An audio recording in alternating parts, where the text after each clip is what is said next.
जल्दी से आपके सामने नतीजे रख दूं। नेट इंटरेस्ट इनकम में आई है 40% की दमदार ग्रोथ। मुनाफा बढ़ा है साल दर साल 27%। ग्रोस और नेट लेवल पर एनपीए घटकर आए हैं, अच्छे खासे घटे हैं। और नेट इंटरेस्ट मार्जिन 3.2% से बढ़कर 3.33%, यानी कि पांचों पैरामीटर पर जिस पर आप नंबर्स देखना चाहते हैं वो आपको बहुत ज़बरदस्त दिखेंगे। इसके अलावा भी बहुत सारे आंकड़े हैं जो लोन बुक से लेकर, लोन सैंक्शन से लेकर, लोन डिसबर्समेंट से लेकर बहुत ही दमदार ग्रोथ आई है। आइए मुलाकात करते हैं कंपनी के चेयरमैन और मैनेजिंग डायरेक्टर प्रदीप कुमार दास साहब हमारे साथ कार्यक्रम में हो रहे हैं शामिल। दास साहब, बहुत बहुत स्वागत है आपका, धन्यवाद हमें समय देने के लिए। एक बार फिर से आपको कॉम्प्लीमेंट। न सिर्फ सरकारी कंपनियों में बल्कि देश की लगभग सारी कंपनियों में हमेशा आप गवर्नेंस स्टैंडर्ड हाई रखते हुए सबसे पहले नतीजे पेश करते हैं, उसके लिए बहुत बहुत कॉम्प्लीमेंट सर। बताएं, नंबर तो बहुत मजबूत दिख रहे हैं सर, ये दमदार ग्रोथ के पीछे क्या कारण रहे हैं इस तिमाही में? नमस्कार अनिल जी, धन्यवाद बुलाने के लिए और काफी अप्रिशिएट करने के लिए। बट हमारा जो ग्रोथ है 18 क्वार्टर हो चुका है, लगातार ग्रोथ हो रहा है। तो सेक्टर में रिन्यूएबल का ग्रोथ हो रहा है। आप देखेंगे एवरेज 12 से 13 गीगावाट का कैपेसिटी लगता था, बट इस साल अभी तक 18 गीगावाट ऑलरेडी लग चुका है और 50 गीगावाट का बिडिंग हुआ था, उसका करीब 42% का पीपीए साइन हो चुके हैं। तो जैसे पीपीए साइन होते हैं तो लोन के लिए वो लोग लाइन अप करते हैं। इवन कई लोन तो पाइपलाइन में रहता है, प्रोसेस करते हैं, पीपीए होने के बाद हम सैंक्शन मोड में चले जाते हैं। तो उस एंगल से देखेंगे तो हमारा जो बिजनेस अपार्टमेंट है वो काफी अच्छा है परफॉर्मेंस। और आपने पहले ही बता दिया, ये पहला कॉर्पोरेट, इंडिया का पहला कॉर्पोरेट है जो पूरा ऑडिटेड अकाउंट्स 9 दिन में दिया। आज तक किसी ने शायद इतिहास में नहीं दिया होगा। ये कि एनबीएफसी और प्रोजेक्ट फाइनेंस कंपनी जहां पे 76% प्रोजेक्ट फाइनेंस प्राइवेट सेक्टर को दिया हुआ है टोटल लोन बुक का, उसमें ये बड़े महत्व रखता है। तो हम लिस्टिंग हुए ऑलमोस्ट 14 महीना 15 महीना हो गया है। लगातार हमारा इन्वेस्टर से काफी सपोर्ट रहा है और काफी उम्मीद भी रहा है। तो हम उसमें खुश हैं कि हमारा उम्मीद पे खड़े हुए हैं।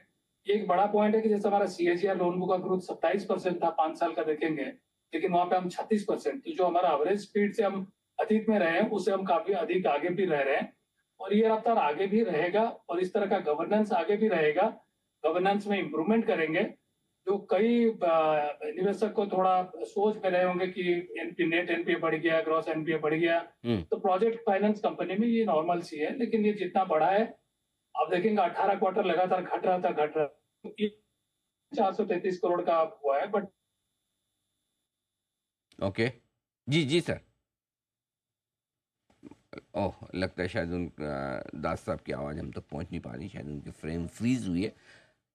जी सर, तो आप ये बता रहे थे, मैं पूछना भी चाहता था कि साल दर साल तो आपके ग्रोथ और नेट लेवल पे एनपीए कम हुए हैं, लेकिन तिमाही दर तिमाही पर जो बढ़े हैं उसका कारण, और क्या ये वापस ऐसा तो नहीं कि अब बढ़ने लगेंगे या काबू में रहेंगे? पहले तो मैं बोल देता हूँ, ये काबू में ही रहेंगे जी। हमारा पूरा कोशिश रहेगा उसको नहीं बढ़ने देने के लिए। सिर्फ एक ग्रुप में, इतने सारे ग्रुप है उसमें से अगर एक ग्रुप में हो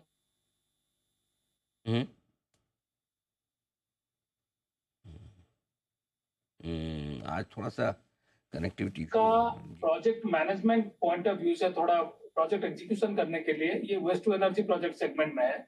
आप हमारा पूरा लोन बुक का देखेंगे 69,000 करोड़ में सिर्फ 1% है वेस्ट टू एनर्जी कैटेगरी में। और अभी तक अगर हम टोटल स्ट्रेस अकाउंट देखेंगे, जो 6% स्ट्रेस अकाउंट है, 6% में उसमें हमारा ये ट्रेडिशनल आ रही जो विंड सोलर हाइड्रो है जो स्ट्रेस में है, लेकिन एनपीए नहीं हो रहा है। ये कई क्वार्टर से चला आ रहा है। ऑफ लेट थोड़ा बहुत क्या हुआ है, जो कस्टमर्स है इस सेगमेंट में उनका पेमेंट साइकिल थोड़ा बढ़ा हुआ है, जिसके चलते कई अकाउंट स्ट्रेस में है बट एनपीए नहीं हो रहा है। बट ये सबसे बड़ी बात है कि जिस सेगमेंट में एनपीए हुआ उसमें हमारा लोन बुक काफी कम है और वो सेगमेंट में वायबिलिटी गैप फंडिंग सरकार का होता है और ऑलरेडी सैंक्शन भी है, सरकार उसका एक्सटेंशन भी दे चुके हैं। इसलिए हम उम्मीद करते हैं जो प्रमोटर है उनका वो जो भी प्रयास कर रहे हैं आगे उसमें वो कामयाब होंगे। वो एनपीए को नॉट एनपीए में एनपीए से बचा लेंगे आगे चल के। और अगर नहीं भी बचता, यही सस्टेन होता कुछ दिन तक, फिर भी हमारा जो आगे वाला क्वार्टर में हमें कोई ऐसा बहुत बड़ा मेजर अकाउंट होने का उम्मीद नहीं है और प्लस कुछ रिकवरी भी होंगे। आप अगर देखेंगे, हम अगर ईयर टू ईयर कंपैरिजन करें, हमारा 117 करोड़ का एनपीए से नॉन एनपीए में कन्वर्ट हुआ था और करस्पॉन्डिंग पीरियड में, जबकि 162 करोड़ का जोड़े थे। इस साल देखेंगे तो 433 जोड़े हैं, जबकि 3 करोड़ इंप्रूवमेंट नहीं हुआ है। 3 करोड़ छोटा फिगर है बट कॉन्सेप्ट है कि इंप्रूवमेंट भी हो रहा है। तो आगे चल के जो क्वार्टर बचा है, ये आगे का समय में हम उम्मीद करते हैं बहुत सारे अकाउंट को और भी सॉर्ट आउट करेंगे, पुराने अकाउंट को सेटल करेंगे। और ये भी एक पॉइंट है कि ये जो हमारा सैंक्शन था, ये 2020 का पहले वाला सैंक्शन था, और ये पुराने जितना अकाउंट है हमारा सैंक्शन टोटल लोन बुक में देखेंगे तो 20% का आसपास होगा। इसलिए हमें कोई बहुत चिंता के विषय ये नहीं है। सरकार काफी फोकसफुल है आरई को डेवलप करने के लिए, बिजनेस माहौल काफी अच्छा रहेगा आगे के लिए। और हमारा उम्मीद है कि क्योंकि सेक्टर में तो हमारा सबसे बड़ा तजुर्बा है, तो आगे हम इसी रफ्तार को कायम रखेंगे और बेस्ट क्वालिटी कॉर्पोरेट गवर्नेंस जो आज देश में हम दिए हुए हैं, आगे उसको भी सस्टेन करेंगे। Okay, perfect. ये है आपके लिए पूरा अच्छा, एक और दास साहब, जैसा आपने बताया था कि 38,200 करोड़ की लोन बुक का आपका इरादा है डिसबर्समेंट का इस साल के लिए, और लोन बुक का आपका गाइडेंस 84,000 करोड़ के आसपास का था। वो इंटैक्ट है या उससे और ऊपर निकल जाने वाली है कंपनी?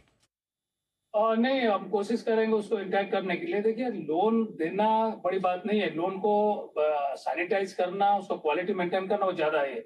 क्योंकि न्यू एंड इमर्जिंग सेगमेंट में हमारा ऑलमोस्ट 20% लोन है।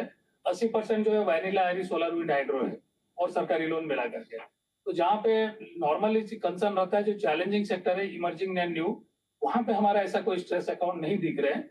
बट आगे चल के जो होगा, जो बुक साइज का बता रहे हैं, बुक साइज हम उम्मीद करते हैं जो हमारा डिसबर्समेंट प्लान है 29-30 हजार करोड़ का प्लान है, जो हम मिनिस्ट्री को बोले हैं, हम उससे थोड़ा और अधिक करने के लिए लगेंगे। और जो लोन बुक है 80,000 का आसपास हो सकता है, क्योंकि अभी तो 69,000 करीब है, तो वो 80,000 क्रॉस भी कर सकता है।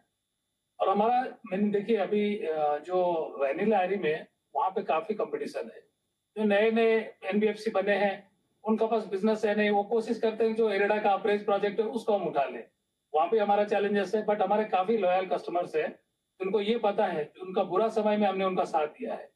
तो आज भी जो न्यू एंड इमर्जिंग सेगमेंट में 20% असेट है, उसमें भी उनको इसी तरह का हम सहयोग करते हैं। हमारा मेन मकसद है 500 गीगावाट को किसी तरह देश में जल्दी से जल्दी करना।